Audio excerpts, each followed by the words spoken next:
Vous êtes-vous déjà surpris à dire quelque chose comme « Je ne suis pas assez bon pour que Dieu m'utilise » ou « Je le suivrai plus tard, quand la vie sera moins mouvementée » ou peut-être même « Ce n'était pas vraiment de ma faute ». Si cela vous semble familier, vous n'êtes pas seul. Les excuses sont aussi vieilles que l'humanité. Du tout début de la Bible jusqu'au Nouveau Testament, les gens ont essayé d'échapper à l'appel de Dieu avec une excuse après l'autre. Certains ont blâmé les autres, d'autres ont prétendu qu'ils étaient trop faibles, trop jeunes ou trop pécheurs. D'autres encore ont dit que cela coûterait trop cher, ou simplement qu'ils ne voulaient pas obéir. Mais voici la chose, Dieu a toujours eu une réponse. Chaque fois que quelqu'un disait « je ne peux pas » ou « je ne veux pas », Dieu répondait par « je le ferai » ou « je suis avec toi ». Et ce n'est pas seulement une leçon d'histoire ancienne. Ces mêmes excuses sont bien vivantes aujourd'hui, chuchotées dans nos propres cœurs lorsque Dieu nous pousse à pardonner à quelqu'un, à agir par la foi ou à lui obéir pleinement. Donc, dans cette vidéo, nous allons découvrir toutes les excuses que les gens ont faites à Dieu et comment il y a répondu. À la fin, vous verrez que, quelle que soit l'excuse que vous pourriez être tenté de donner, Dieu a déjà prononcé la vérité qui vous libère. Restez avec nous, car la façon dont Dieu a démantelé ces excuses vous mettra au défi, vous encouragera et peut-être même vous surprendra. Mais avant de plonger, si vous voulez plus de vidéos qui expliquent la Bible clairement et révèlent la vérité de Dieu pour la vie quotidienne, assurez-vous d'aimer cette vidéo, de vous abonner et de cliquer sur la cloche de notification pour ne manquer aucun des enseignements que nous partageons chaque semaine. La toute première excuse de l'histoire humaine est apparue juste après le tout premier péché. Dans Genèse 3, Adam et Ève ont désobéi au commandement clair de Dieu et ont mangé de l'arbre de la connaissance du bien et du mal. Quand Dieu les a confrontés, au lieu d'admettre leur culpabilité, ils ont rejeté la faute. Adam a dit « La femme que tu as mise auprès de moi, c'est elle qui m'a donné du fruit de l'arbre, et j'en ai mangé. » Par ces mots, il a non seulement blâmé Ève, mais a subtilement renvoyé la responsabilité à Dieu lui-même. « La femme que tu m'as donnée. » Puis Ève a suivi en disant « Le serpent m'a trompé, et j'en ai mangé. » Aucun d'eux n'a avoué « Oui, Seigneur, j'ai péché. » Leur instinct a été de dire « Ce n'était pas ma faute. » Mais Dieu n'a pas accepté leurs excuses. Il a interrogé chacun d'eux, puis a prononcé les conséquences, sur le serpent, sur Ève et sur Adam. Il a montré que la culpabilité ne peut pas être transmise comme une patate chaude. Chaque personne est responsable. Dès le début, la leçon est claire. Rejeter la faute n'efface pas le péché. L'Écriture nous rappelle plus tard « Ainsi chacun de nous rendra compte à Dieu pour lui-même » Romains 14, 12. Et si nous sommes honnêtes, nous faisons encore écho à Adam et Ève aujourd'hui. Nous disons des choses comme « Je n'ai explosé que parce qu'ils m'ont maltraité » ou « Je n'aurais pas fait ça si ma vie n'était pas si stressante » ou « Ce n'est pas ma faute, je suis né comme ça ». Ce sont des versions modernes de la même vieille excuse. Mais Dieu n'est pas dupe de nos justifications. Ce qu'il désire, c'est l'honnêteté. Jean 1, 9 promet « Si nous confessons nos péchés, il est fidèle et juste pour nous les pardonner et pour nous purifier de toute iniquité. » La confession, et non les excuses, est ce qui ouvre la porte au pardon. L'histoire d'Adam et Ève nous montre que les excuses ne font qu'approfondir notre distance avec Dieu. Mais quand nous cessons de dire « ce n'était pas ma faute » et que nous crions plutôt « Seigneur, j'ai péché, aie pitié de moi », nous trouvons la miséricorde et la purification dont nos cœurs ont désespérément besoin. Le blâme essaie de couvrir le péché, mais seule la confession peut l'effacer. Lorsque Dieu appela Moïse près du buisson ardent pour aller délivrer Israël de l'esclavage en Égypte, Moïse ne saisit pas immédiatement l'opportunité. Au lieu de cela, il donna excuse après excuse. L'une des plus frappantes se trouve dans Exode 4, 10, où il dit « Ah, Seigneur, je ne suis pas un homme éloquent, ni par le passé, ni depuis que tu as parlé à ton serviteur, car j'ai la bouche et la langue lourdes. » En d'autres termes, Moïse regarda ses propres faiblesses et dit « Je ne suis pas la bonne personne, mon Dieu. Je ne parle pas assez bien. Je ne peux pas faire cela. Mais la réponse de Dieu transperça son excuse. Qui a donné une bouche à l'homme? Et qui rend muet ou sourd, voyant ou aveugle? N'est-ce pas moi, l'Éternel? Va donc, et je serai avec ta bouche, et je t'enseignerai ce que tu auras à dire. Exode 4, 11, 12. Dieu n'a pas nié que Moïse se sentait insuffisant, il a simplement rappelé à Moïse que la capacité vient de lui. Moïse n'a pas été choisi parce qu'il était le meilleur orateur d'Israël. Il a été choisi parce que la puissance de Dieu se manifesterait à travers sa faiblesse. Cette excuse, « je ne suis pas assez bon », résonne encore dans nos vies aujourd'hui. Combien de fois avons-nous dit « je ne peux pas partager ma foi parce que je n'en sais pas assez » ou « je ne peux pas servir à l'Église parce que je ne suis pas talentueux » ou « je ne peux pas diriger parce que je suis timide ».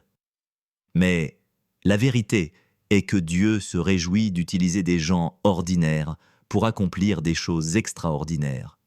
Comme Paul l'écrirait plus tard, « Ma grâce te suffit, car ma puissance s'accomplit dans la faiblesse ». 1 Corinthiens 12 à 9. Moïse pensait que ses faibles compétences oratoires le disqualifiaient, mais Dieu a détourné l'attention des limites de Moïse pour la diriger vers sa propre puissance illimitée. La leçon est simple mais profonde. Lorsque Dieu appelle, notre tâche n'est pas de nous mesurer nous-mêmes, mais de lui faire confiance. Notre faiblesse ne nous disqualifie pas. Elle prépare en fait le terrain pour que la force de Dieu resplendisse. Alors, au lieu de dire « je ne suis pas un bon orateur », la meilleure réponse est « Seigneur, utilise-moi tel que je suis et comble les lacunes avec ta puissance. » Car, tout comme Moïse, nous n'avons pas besoin de mots parfaits. Nous avons juste besoin d'un cœur disposé. Quand l'ange de l'Éternel apparut à Gédéon dans Juge 6, celui-ci se cachait dans un pressoir, battant secrètement le blé pour que les Madianites ne le voient pas. Et pourtant, l'ange le salua d'un titre choquant. « L'Éternel est avec toi, vaillant guerrier !» Gédéon a dû regarder autour de lui pour voir si l'ange parlait à quelqu'un d'autre, car sa réaction immédiate fut de protester. Il dit « Ah, mon Seigneur, comment pourrais-je sauver Israël? Mon clan est le plus faible en Manassé, et je suis le plus petit dans la maison de mon père. » Juge 6, 15. L'excuse de Gédéon était simple. Je suis trop faible, trop petit, trop insignifiant. Mais la réponse de Dieu fut tout aussi simple. Je serai avec toi, et tu battras Madian comme un seul homme. Juge 6, 16. Remarquez comment Dieu ne disputa pas l'auto-évaluation de Gédéon. Il ne dit pas « Non Gédéon, tu es en fait fort, tu es en fait qualifié ». Au lieu de cela, il dit « Oui, tu es faible, mais je serai avec toi ». La puissance ne viendrait pas du passé, des compétences ou du statut de Gédéon. Elle viendrait de la présence de Dieu. Cette excuse résonne profondément chez beaucoup d'entre nous. Combien de fois disons-nous « Qui suis-je pour faire une différence ? Je ne suis pas important, je n'ai pas les ressources ou l'influence. » Mais l'Écriture montre que Dieu choisit souvent la personne la moins probable pour accomplir ses plus grandes œuvres. Pensez à David, le plus jeune berger, qui devint roi. Pensez aux disciples, des pêcheurs ordinaires qui ont bouleversé le monde. Et pensez à Jésus lui-même, né non dans un palais mais dans une crèche. Le modèle de Dieu a toujours été d'utiliser les humbles pour confondre les orgueilleux. Paul saisit cette vérité dans 1 Corinthiens 1, 27, 29. Mais Dieu a choisi les choses folles du monde pour confondre les sages. Dieu a choisi les choses faibles du monde pour confondre les fortes, afin que nulle chair ne se glorifie devant lui. Gédéon pensait que son insignifiance le disqualifiait, mais en réalité, c'était la qualification parfaite pour que Dieu montre sa force. Alors, quand nous nous sentons trop petits, trop faibles ou trop indignes, nous pouvons nous souvenir de l'histoire de Gédéon. Le facteur déterminant de sa victoire n'était pas sa force, mais la présence de Dieu. Et il en va de même pour nous. Notre faiblesse ne limite pas Dieu, elle le magnifie. Lorsque Dieu appela Jérémie à être prophète, la première réaction de Jérémie ne fut pas l'enthousiasme, mais l'hésitation. Dans Jérémie 1,6, il s'écria « Ah, Seigneur éternel, voici, je ne sais point parler, car je suis un enfant. » Son excuse était enracinée dans l'insécurité. Il se sentait trop inexpérimenté, trop peu qualifié, trop jeune pour se tenir devant des dirigeants et proclamer la parole de Dieu. Pour Jérémie, l'âge était une barrière qui le rendait inutilisable. Mais Dieu démantela immédiatement cette excuse. Au verset 7, l'Éternel répondit « Ne dis pas « Je suis un enfant », car tu iras vers tous ceux à qui je t'enverrai, et tu diras tout ce que je te commanderai. N'aie pas peur d'eux, car je suis avec toi pour te délivrer. » Dieu plaça son autorité, non sur les années d'expérience de Jérémie, mais sur sa propre présence et sa puissance. Puis, Dieu tendit la main et toucha la bouche de Jérémie, disant « Voici, je mets mes paroles dans ta bouche. » Jérémie 1,9. L'appel de Jérémie ne dépendait pas de son âge, mais de la parole de Dieu qui coulait à travers lui. Cette excuse est toujours vivante aujourd'hui.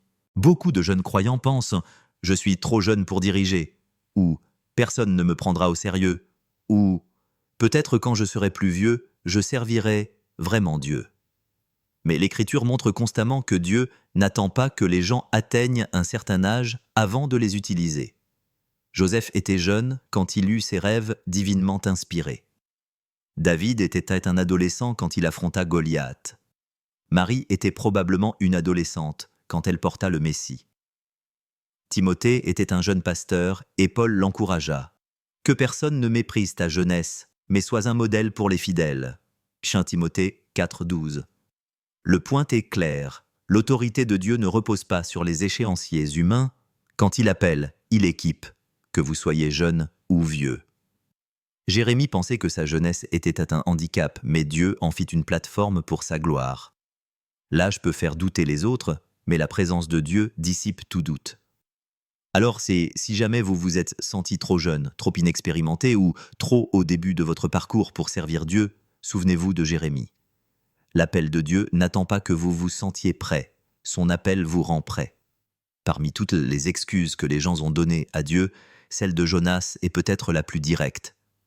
Lorsque Dieu lui dit « Lève-toi, va à Ninive, la grande ville, et crie contre elle, car sa méchanceté est montée jusqu'à moi. » Jonas 1,2.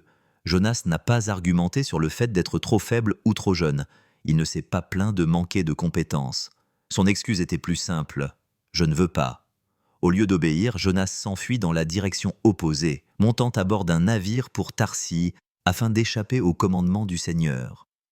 Mais fuir Dieu ne fonctionne jamais. La tempête qui suivit n'était pas un accident. C'était la réponse de Dieu à la rébellion de Jonas.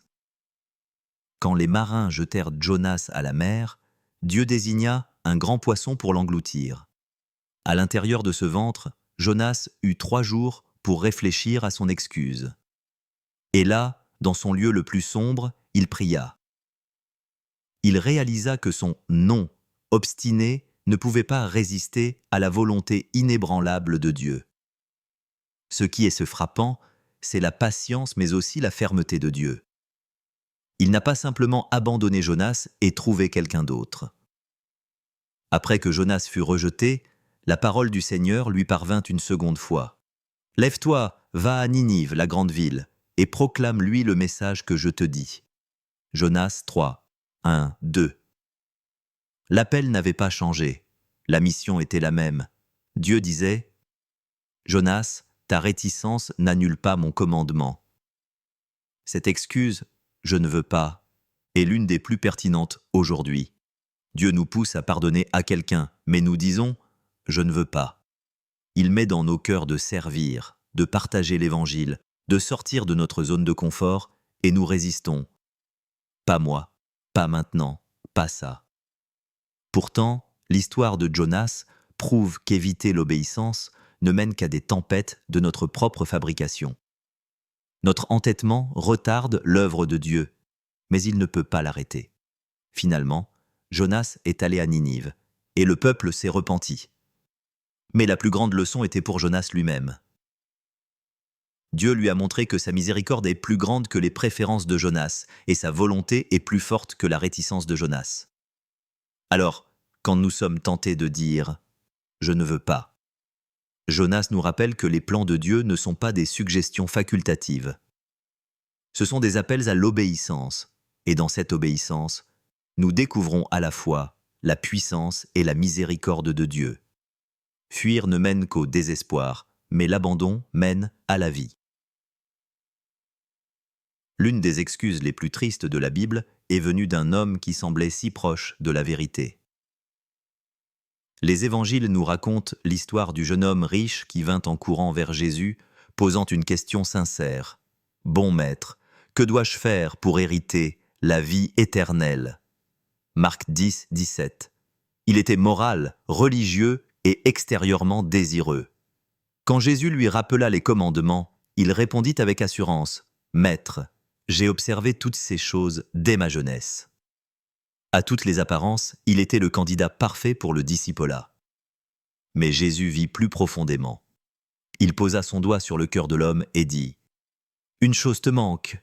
Va, vends tout ce que tu as, donne-le aux pauvres, et tu auras un trésor dans le ciel. Puis viens, suis-moi. » Marc 10, 21. À ce moment-là, le jeune homme fut confronté à un choix, s'accrocher à ses possessions ou s'accrocher à Christ. Et c'est là que l'excuse fit surface, non pas en parole, mais en action. La Bible dit qu'il s'en alla tout triste, car il avait de grands biens. Son excuse tacite était claire. Suivre Jésus est trop coûteux. Jésus n'a pas abaissé le niveau pour rendre les choses plus faciles. Au lieu de cela, il se tourna vers ses disciples et leur enseigna le danger des richesses, disant qu'il est difficile à ceux qui ont des richesses d'entrer dans le royaume de Dieu. Marc 10, 23. Le problème n'a jamais été l'argent lui-même. Il s'agissait de loyauté. Le jeune homme riche voulait la vie éternelle, mais pas si cela signifiait abandonner ce qu'il aimait le plus. Cette excuse était bien vivante aujourd'hui. Les gens ne la formulent peut-être pas exactement de cette manière, mais lorsque Dieu les appelle à abandonner leur confort, leur sécurité, leurs relations ou leurs ambitions, ils reculent doucement. Ils disent par leur vie « c'est trop coûteux ». Et pourtant, les paroles de Jésus résonnent à travers le temps.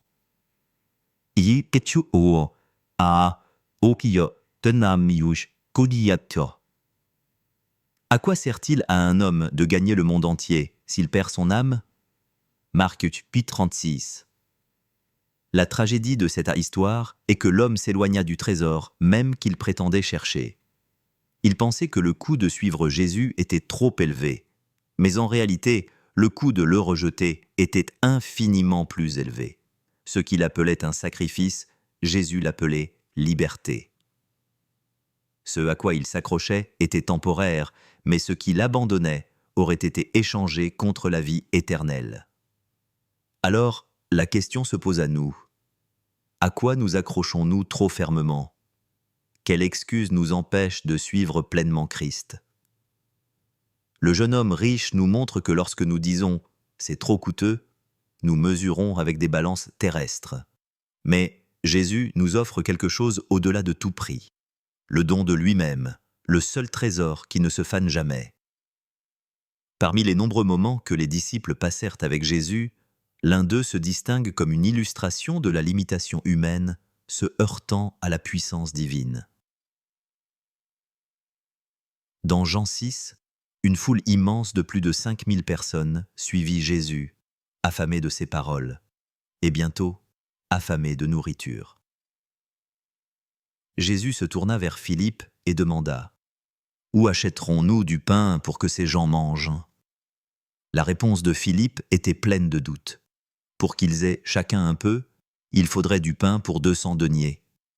Jean 6, 7. En d'autres termes, c'est impossible. Puis, André ajouta sa propre observation hésitante. Il y a ici un jeune homme qui a 5 pains d'orge et 2 petits poissons, mais qu'est-ce que cela pour tant de monde ? Jean 6, 9. Les disciples ne mentaient pas, Selon les normes humaines, nourrir une telle foule était impossible. Leur excuse était simple. Nous n'avons pas assez. Cela ne peut pas être fait. Mais Jésus ne leur demandait pas de faire l'impossible par leur propre force. Il les mettait à l'épreuve pour voir s'ils lui feraient confiance. Prenant le peu qu'ils avaient, il rendit grâce, rompit le pain et commença à le distribuer. À leur étonnement, non seulement toute la foule fut nourrie, mais il y eut 12 paniers de reste. Impossible. Des disciples devint la démonstration de l'abondance de Dieu. Cette excuse, c'est impossible, est celle que nous faisons souvent aujourd'hui. Nous regardons une relation brisée et disons « cela ne peut pas être réparé ». Nous regardons un appel qui semble au-delà de nos capacités et disons « je ne pourrai jamais faire cela ». Nous regardons les besoins du monde et disons « quelle différence puis-je éventuellement faire ?»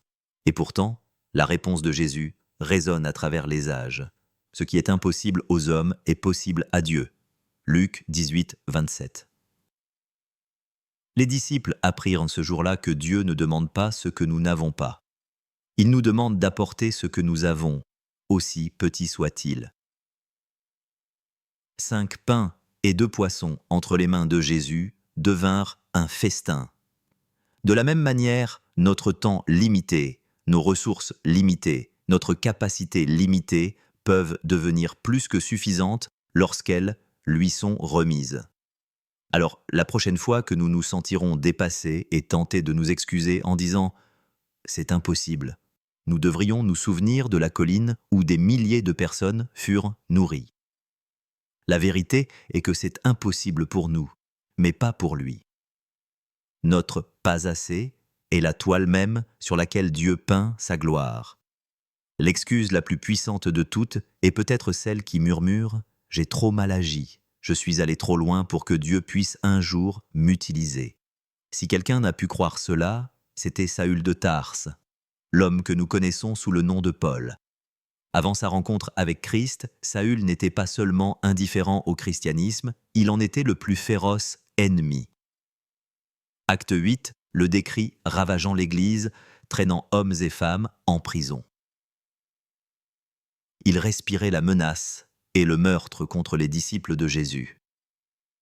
S'il y eut jamais quelqu'un qui semblait au-delà de toute rédemption, c'était Saül. Mais vint alors ce jour, sur le chemin de Damas. Une lumière aveuglante l'arrêta net, et il entendit la voix de Jésus. « Saül, Saül, pourquoi me persécutes-tu » Acte 9:4. À ce moment-là, tout changea. L'homme qui pensait être allé trop loin fut confronté non pas à la condamnation, mais à la miséricorde. Plus tard, Paul lui-même écrirait « Quoique j'ai été auparavant un blasphémateur, un persécuteur et un homme violent, j'ai obtenu miséricorde parce que j'agissais par ignorance et dans l'incrédulité. Et la grâce de notre Seigneur a surabondé en moi. » 1 Timothée 1, 13, 14. Paul devint la preuve vivante que personne n'est hors de portée de la grâce de Dieu. Le persécuteur devint l'apôtre. L'ennemi de l'Église devint son plus grand missionnaire. L'homme qui détruisait autrefois des communautés de croyants finit par écrire des lettres qui édifient encore l'Église 2000 ans plus tard. Ce qu'il pensait autrefois le disqualifier magnifia en fait la gloire du pardon de Dieu. Et pourtant, beaucoup de gens font encore écho à cette excuse aujourd'hui. J'ai trop péché, j'ai trop loin, Dieu ne pourrait jamais me pardonner. Mais la vie de Paul crie la vérité. Christ Jésus est venu dans le monde pour sauver les pécheurs, dont je suis le premier. Mais j'ai obtenu miséricorde, afin qu'en moi, Christ Jésus manifeste toute sa patience. 1 Timothée 1, 15, 16. En d'autres termes, si Dieu a pu racheter Paul, il peut racheter n'importe qui. Cette excuse s'effondre à la lumière de l'Évangile. Aucun péché n'est plus fort que la croix de Christ, et aucun passé n'est si sombre que la grâce de Dieu ne puisse le réécrire. L'histoire de Paul nous montre qu'être « allé trop loin » n'est jamais le dernier mot, car la miséricorde de Dieu va toujours plus loin. Alors, quand nous entendons cette voix de la honte dire « Tu es au-delà du salut », nous pouvons répondre avec le témoignage de Paul. « J'étais le pire, et il m'a quand même sauvé. » Ce qui ressemblait autrefois à la fin devint un nouveau commencement. Et la même grâce qui a transformé Saül en Paul est toujours disponible pour nous aujourd'hui. 10. Du jardin d'Éden au chemin de Damas, le schéma a toujours été le même. Les gens donnent des excuses et Dieu y répond. Adam et Ève ont dit « Ce n'était pas ma faute », mais Dieu les a tenus responsables. Moïse a dit « Je ne suis pas un bon orateur », et Dieu a promis « Je t'aiderai ».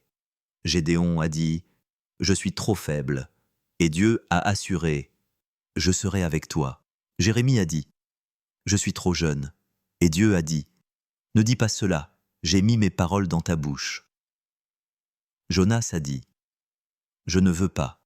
Et Dieu a montré que sa mission était plus grande que la réticence de Jonas. Le jeune homme riche a pensé « C'est trop coûteux ». Mais Jésus a révélé que le vrai trésor est la vie éternelle. Les disciples ont dit « C'est impossible ». Mais Jésus a multiplié 5 pains et 2 poissons jusqu'à ce que des milliers soient nourris. Et Paul a vécu autrefois comme s'il était allé trop loin. Mais la grâce de Dieu a transformé le pire persécuteur en le plus grand prédicateur de l'Évangile. Chaque excuse s'évanouit face à la vérité de Dieu. Notre faiblesse est accueillie par sa force, notre peur par sa présence, notre réticence par sa persévérance, notre culpabilité par sa miséricorde. Ce que ces histoires nous enseignent, c'est que les excuses ne nous définissent pas. C'est l'appel de Dieu qui le fait. Et quand il appelle, il équipe aussi. Quand il commande, il pourvoit aussi. Quand il pardonne complètement. La vraie question n'est pas de savoir si nous avons des excuses, car nous en avons tous. La question est de savoir si nous allons continuer à nous cacher derrière elles ou si nous allons agir avec foi pour croire ce que Dieu a dit. Les excuses nous enchaînent, mais sa parole nous libère. Et cette liberté n'est pas seulement pour les héros de la Bible, elle est pour nous, ici et maintenant.